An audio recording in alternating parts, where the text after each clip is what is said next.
Anniversary पर कथा ने यूवी को दिया माँ का सरप्राइज जी। हाँ दोस्तों, सीरियल तभी निम कभी शहद शहद में देखने को मिलने वाला है। बहुत ही बड़ा ट्रैक यूवी के कैफे की 5वीं एनिवर्सरी के साथ उसी दिन यूवी के मम्मी पापा की मैरिज एनिवर्सरी भी आती है। देखने को मिलने वाला है कि कथा फाइनली गायत्री को कैफे लेकर आएगी और बताएं कि सच की गायत्री का यह हाल कैसे हुआ है और कैसे अपने बेटे से परिवार से दूर होकर गायत्री हमेशा के लिए अपनी याददाश्त खो चुकी है और आप उसे अपना बेटा ही याद और कोई याद नहीं है। उसका यह प्यार और त्याग समर्पण देखकर ही आज वह कहीं ना कहीं गिल्ट में आएंगे। वहीं पर देखने को मिलने वाला है कि अब आने वाली यूवी के माँ बाप की एनिवर्सरी और यहाँ पर कथा को पता चल जाता है सच की यूवी के पापा खुद योगी की मां को खेद करके रखे हुए हैं ताकि वह किसी भी तरह से किसी और सदमे का शिकार ना हो जाए और कहीं खौफ को पता न चल जाए कि वह आज भी जिंदा है,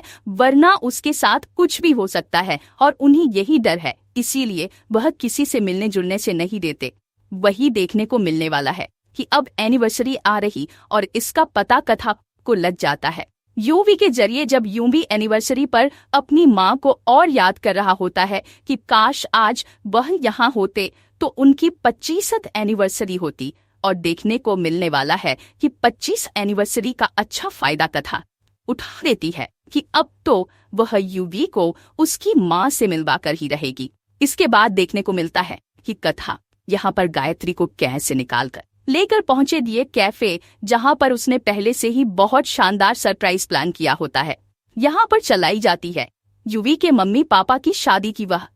वीडियोग्राफी, वह फोटोज और यहाँ पर कथा बनाकर पहुंचती है गायत्री की साड़ी पहनकर और गायत्री की शादी की गहने और यह सब कुछ पहनकर, जिसकी बात यहाँ देखने को मिलने वाला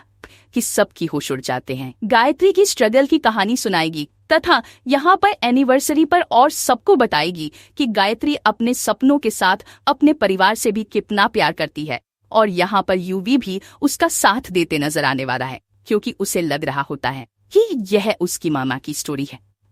वही देखने को मिलने वाला की हुई इस बात से अनजान होता है कि उसकी मॉम यही है और यह सब कुछ कथा इसलिए करती है ताकि वह यूवी की माँ की याददाश्त वापस ला सके और यह सब कुछ देखकर और चाहते हैं पूरे परिवार के होश जैसे ही गुस्सा आता है जो आपको वह कहते हैं कि अभी बंद करो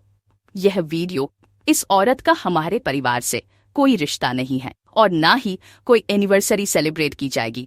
लेकिन तभी यहाँ पर होती है गायत्री की एंट्री, जिसे आप सब कुछ याद आ चुका है। कोई वीडियो देखकर वह यहाँ पर है जो आपके सामने माफी मांग रही होती है कि उसकी कोई गलती नहीं है, उसे दिन उसका एक्सीडेंट हो गया था, वह कहीं पर अपनी जिम्मेदारियां छोड़कर नहीं भागी थी और है जो आपके होश उड़ जाते हैं सब जानकर। जी हाँ दोस्तों,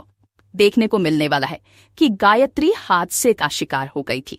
इसी वजह से वह वापस लौट कर करने आई, जबकि है खौफ को यह गलत फहमी हो गई थी कि गायत्री घर छोड़कर भाग गई है, अपने परिवार को छोड़कर भाग गई है और उसे हादसे की बात गायत्री लौट कर नहीं आ पाई। लेकिन उसे हादसे के बाद याददाश्त उसने को दी और यूवी के पापा उसे घर लेकर नहीं आए, क्योंकि उसे पता था कि उसे पापा कितनी नफरत करते हैं और वह कभी भी यह बर्दाश्त नहीं करेंगे। इसीलिए उन्होंने उसको छुपा कर रखा। लेकिन एनिवर्सरी पर फिर से गायत्री को उसका हक दिलाकर ही रहेगी और सबके सामने उसे सम्मान दिलाकर कथा जीत लेती है यूवी का दिल। जी हाँ दोस्तों, फाइनली यहाँ पर देखने को यह वीडियो देखकर शादी का और यूवी का बचपन का वीडियो देखकर लौटेगी यूवी की माँ की याददाश्त और उसे आएगा हादसे का सच याद तो देखने को मिलने वाला है। कहानी में बहुत ही इंटरेस्टिंग ट्रीट।